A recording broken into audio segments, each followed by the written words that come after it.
Welcome everybody to the next episode of the Cannabis Review.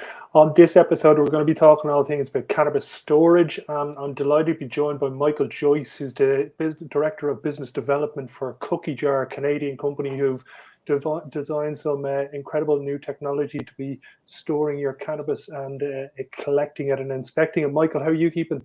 I'm doing very well, Owen. Thanks for having me today. Delighted to have you on, mate. As I said, cannabis storage is one of these ones, as I'm researching the whole global industry, that I've yet to have anybody on about the topic. So I did a little bit of research and delighted to come across the products and digital application that you guys have developed. Do you want to give everybody maybe a quick little overview of the KookiJar story and how you got to where you are now, and then we'll jump into the first topic? Yeah, absolutely. So our founders are two serial entrepreneurs, and they had developed an event-based company just prior to the start of the pandemic. And with all the regulations and everything and proper safety precautions, the event-based business wasn't the right time. They'd had a conversation with one of our founders' sons, who's a cannabis user, shortly after legalization here in 2018. And the conversation evolved as he pulled out a plastic bag with cannabis in it. And being entrepreneurs and inquisitive minds, they started asking questions and quickly realized that plastic storage isn't really ideal for cannabis. It allows things to interact. It allows for permeability of air, all kinds of factors that really decrease the quality or degrade the quality of your cannabinoids. And it spiraled from there. Very fortunate to live in a world where there's lots of resources and lots of manufacturing options. And they concluded that, storing cannabis in plastic is detrimental. And you can visit our website to learn all kinds of information about that. But really the ideal medium for storage is glass, because it's inert. And on top of that, UV glass, UV restrictive or UV resistant glass, because UV light further degrades THC into CBN, so it reduces that psychoactive effect, that high feeling that some people seek out when consuming. The story evolves quite a bit. One of our biggest differentiators here is, in a country where we're fully legal, but it all started out with medicinal cannabis. It's important to recognize that inspection of your cannabis prior to consumption is so important. So our lid is very unique within the industry. It is airtight, but it's also built with an edge-to-edge 5 times magnifying glass to allow people to better inspect their cannabis, keep it in that airtight container without having to unnecessarily expose it to the environment. But there's other factors that play in here as well. We're one of the first countries to fully legalize, and we've been essentially fully illegal for almost 100 years here in North America. So there's a lot of misinformation out there, unfortunately, and a lot of propaganda or misleading statements.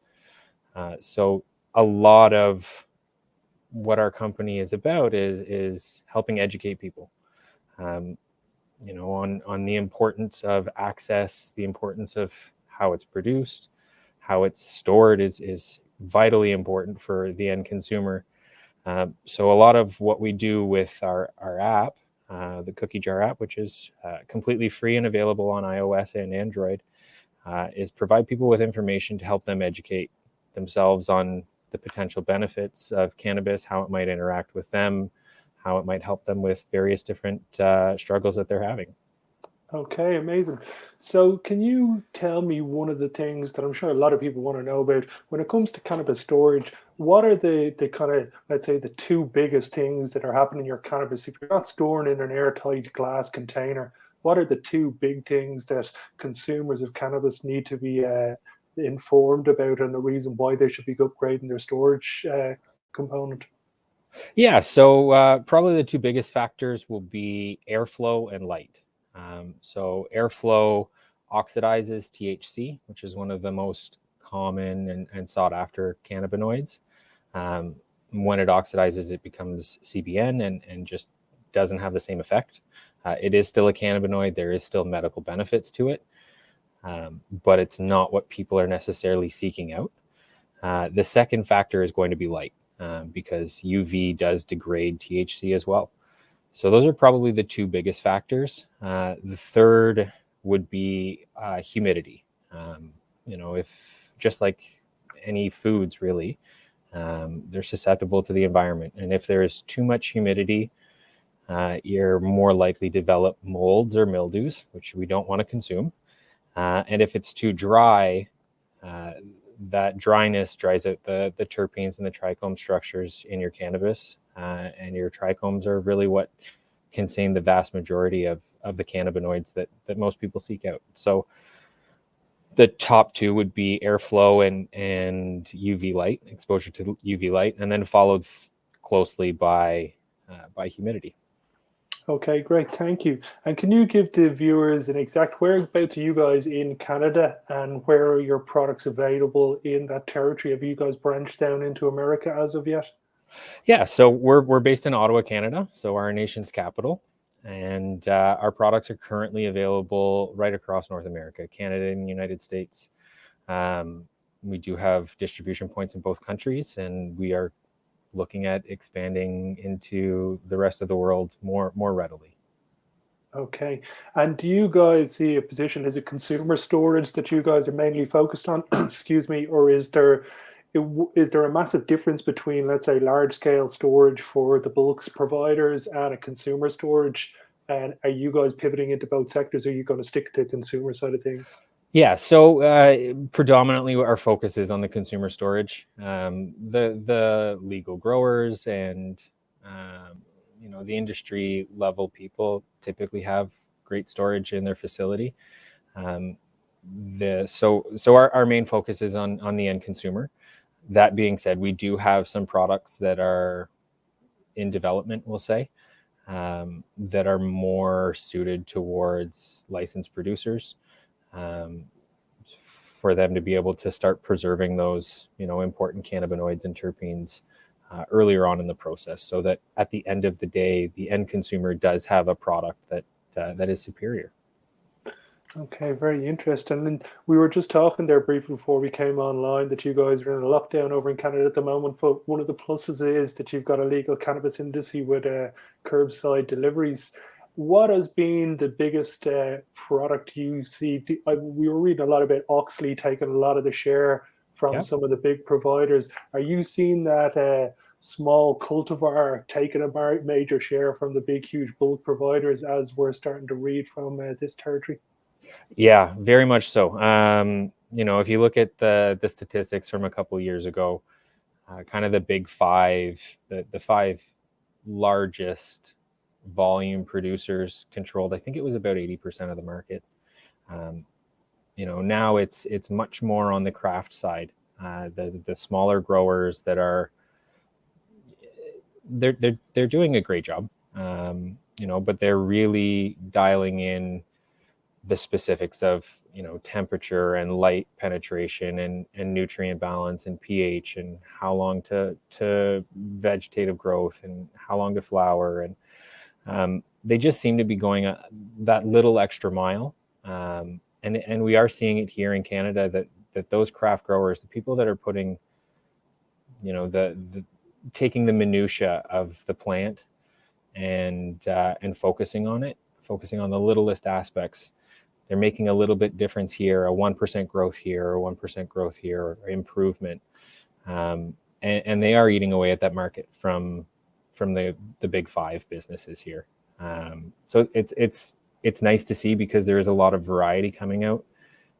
There's growers out there that are using different grow mediums, that are a little bit more environmentally conscious with how they're producing, that are working with marginalized minorities or different aspects of culture. Like it's wonderful to see, because the restrictions here in Canada have been lightened, we'll say, or lessened to a degree in getting through that licensed producer application. So we do have newcomers to the industry quite regularly.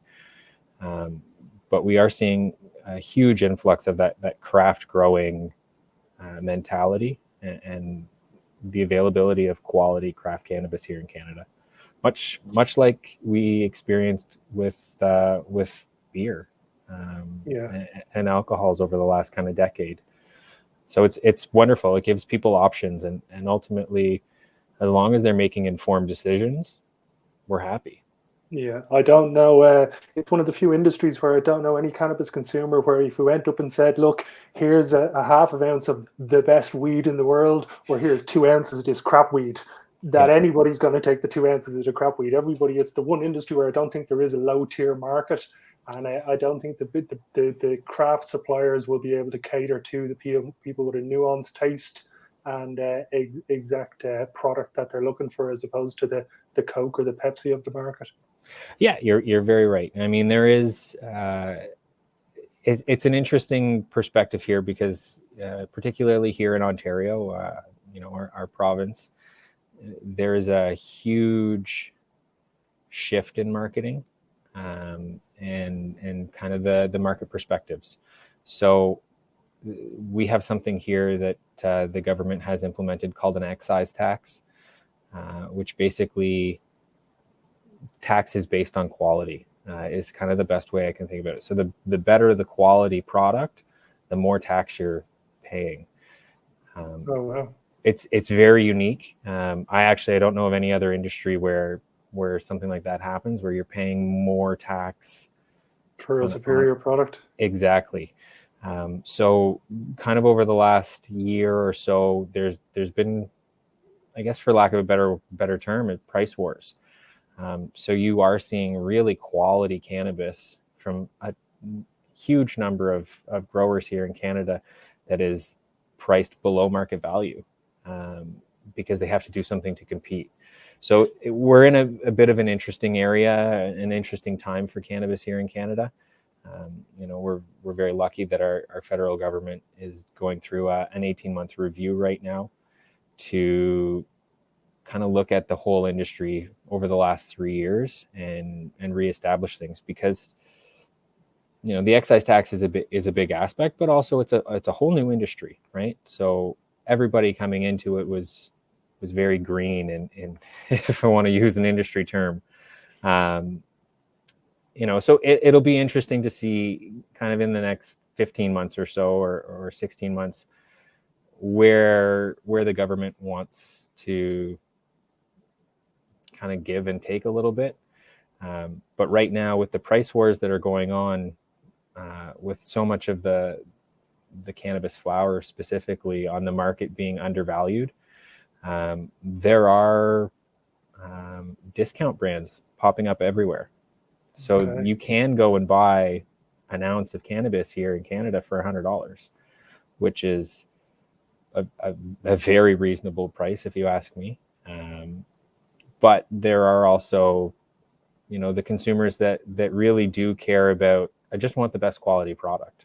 Yeah. I want something that's going to do this, or I want something that's going to do this and help me relax, or help stimulate my appetite, or help me with nausea or pain, or and that's one of the things that we here at KookiJar are really focused on, is helping people understand that cannabis isn't just used to get high. It's actually it's a miracle drug, if you ask me. I don't even like using the term drug. It's a medicine. One of the oldest in human history. Okay, well, on that note, we've just come up to our 15 minutes time now. It's been a pleasure talking to you, Michael, and I hope we get to touch base again towards the end of the year, and maybe see how you guys are getting on. For everybody who wants to know more about KookiJar, their products, go and check them out. The website is below there. They're very sleek and class design. So the best of luck with everything in the future, Michael, and thank you very much for coming on the show. Okay, it was a pleasure, and if anybody has any questions, you know how to reach us. Take care, everybody. Thanks, everybody, for watching.